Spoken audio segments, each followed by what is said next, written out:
আজ আমরা চলেছি মুলুটির পথে, আর যেতে যেতে জেনে নেব এই মুলুটির কিছু অজানা ইতিহাস। বীরভূমের লাগোয়া ঝাড়খণ্ডের একটি ছোট্ট গ্রাম মুলুটি।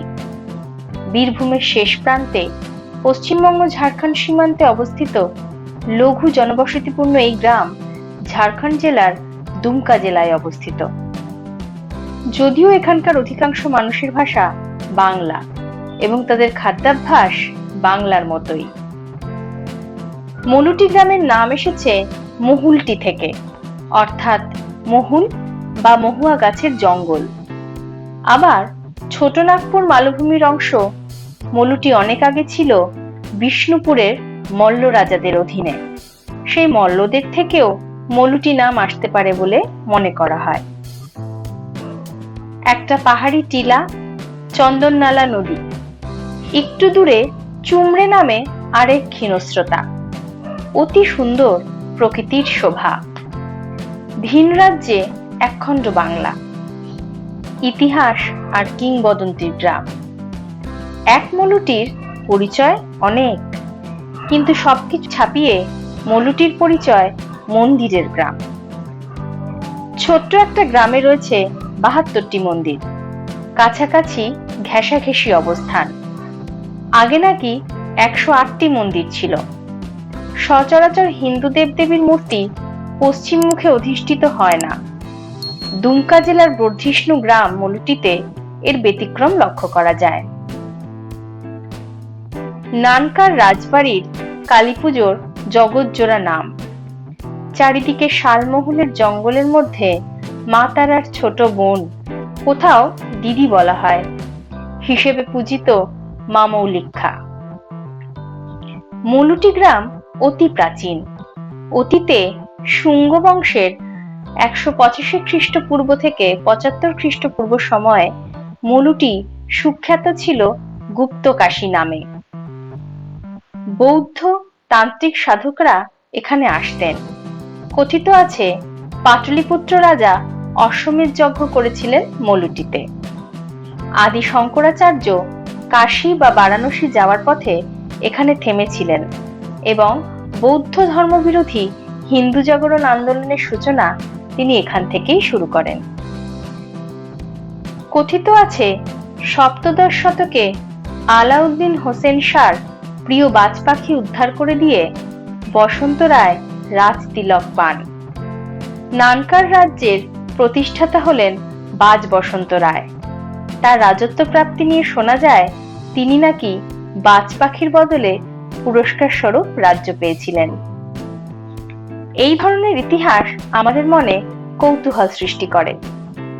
বাজ বসন্ত রায়ের রাজত্ব প্রাপ্তি নিয়ে অনেক কিংবদন্তি প্রচলিত আছে। বাজ বসন্ত রায় কোনো রাজপুত্র ছিলেন না। তিনি ব্রাহ্মণ সন্তান হওয়া সত্ত্বেও এতটাই গরিব ছিলেন যে একজন সামান্য রাখাল বালকের কাজ করতেন। বাল্যকালেই বাবা গত হন। তখন গৌড়ের অধিপতি ছিলেন আলাউদ্দিন হোসেন শাহ। বাদশাহী সড়ক ধরে তিনি উড়িষ্যা থেকে বীরভূমের মধ্যে দিয়ে ফিরছিলেন। দীর্ঘ সফরের পর বিশ্রামের জন্য ময়ূরাক্ষী নদীর তীরে এই মুলুটির কাছাকাছি কোথাও তিনি তাঁবু ফেলেছিলেন। সেই সময় তার প্রিয় বেগমের অতি প্রিয় একটি বাজ পাখি সোনার শেকল কেটে পালায়। বেগমের নাওয়া খাওয়া বন্ধ। তার বেগমের সেই বাজ পাখি ধরে এনে দিতে পারলে উপযুক্ত পুরস্কার দেবেন বলে ঢেরা পিটিয়ে ঘোষণা করেছিলেন তিনি। বসন্ত রায় কোনোভাবে ধরতে পেরেছিলেন পাখিটিকে। তিনি তা বাদশার কাছে নিয়ে গেলে আলাউদ্দিন হোসেন শাহ খুশি হয়ে আদেশ দিলেন, পরদিন সূর্যোদয় থেকে সূর্যাস্ত পর্যন্ত বালক বসন্ত রায় ঘোড়ায় চেপে ছুটে যতখানি ঘুরে আসতে পারবে ততখানি ভূমি তিনি তাকে নিষ্কর দান করবেন। বাদশাহ তার কথা রেখেছিলেন। প্রায় ১৬ কিলোমিটার ব্যাসের এক বিস্তীর্ণ ভূমি বালক বসন্ত রায়কে তিনি নিষ্কর দান করেছিলেন। রাজা উপাধিও তিনিই দেন। এই ছেলে পরিচিত হন রাজা বাজ বসন্ত রায় নামে। তখন থেকে সেই যুবক বসন্ত বাজ বসন্ত নামে পরিচিত হন।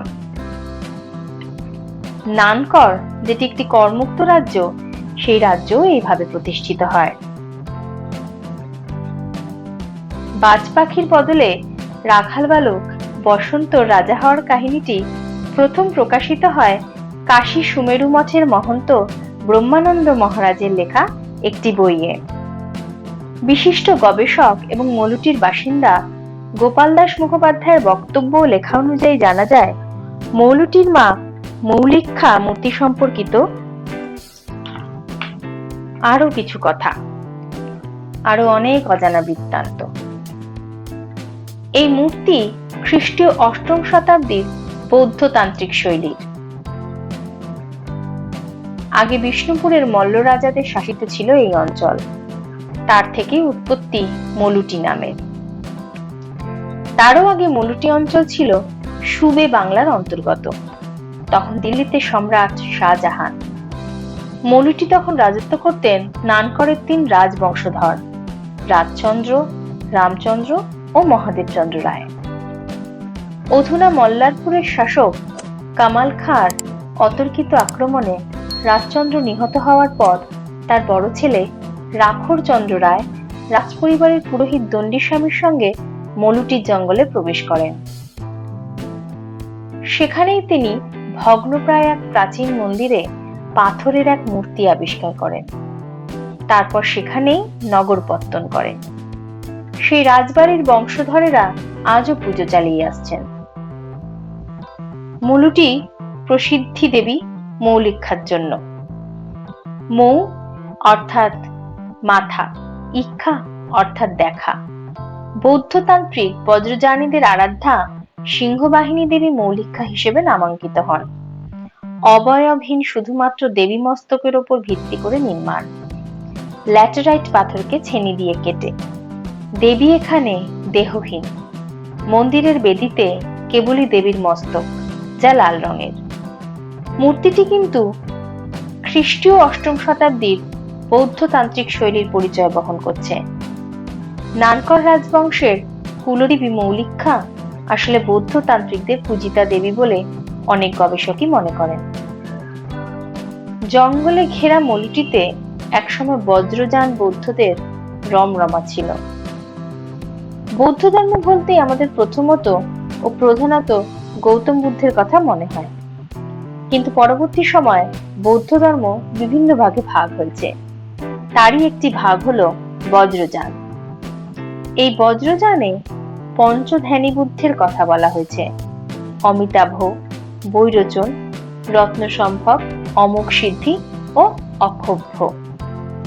পঞ্চধ্যানী বুদ্ধের প্রত্যেকের আবার আলাদা আলাদা রং, যেমন অমিতাভর রং লাল, বৈরোচনের সাদা, রত্নসম্ভবের হলুদ, অমোঘ সিদ্ধির সবুজ ও অক্ষোভ্যর নীল।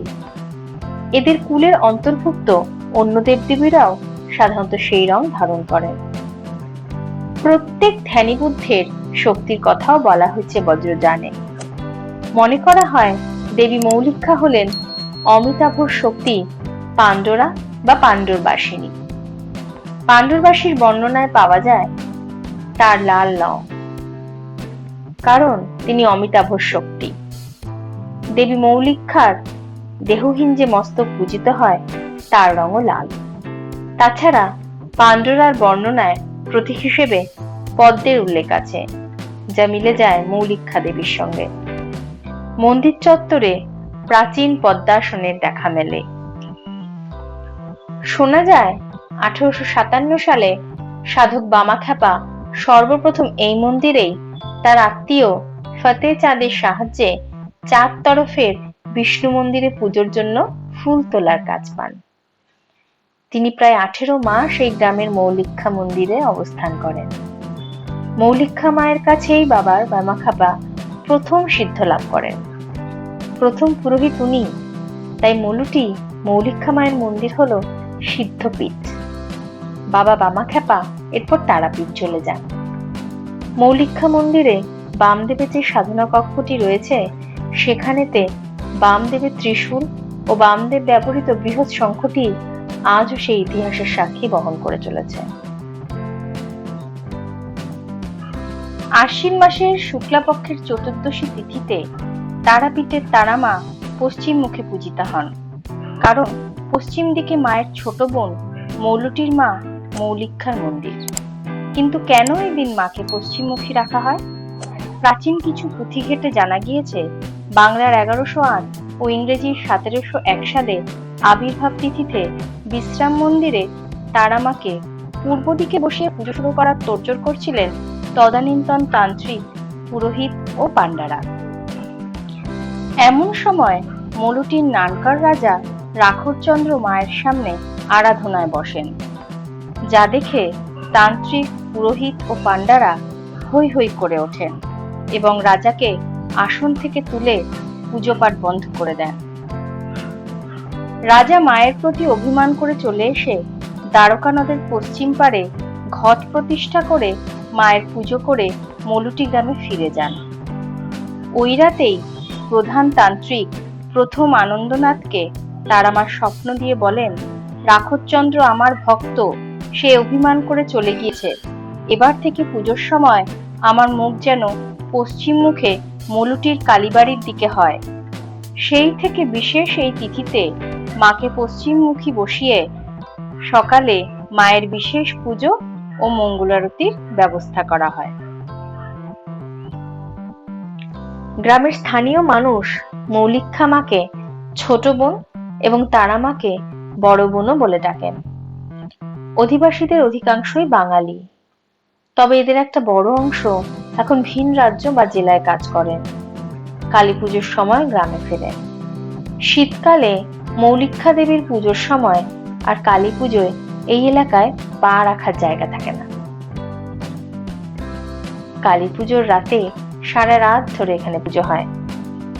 এছাড়াও এই মন্দিরে মা ষষ্ঠীর ব্রত পালন করেন স্থানীয় মহিলারা এবং মা রক্ষাকালীরও পুজো হয়। মলুটি গ্রামে 108টি শিব মন্দির ছড়িয়ে ছিটিয়ে রয়েছে প্রায় 1 মাইল এলাকা জুড়ে।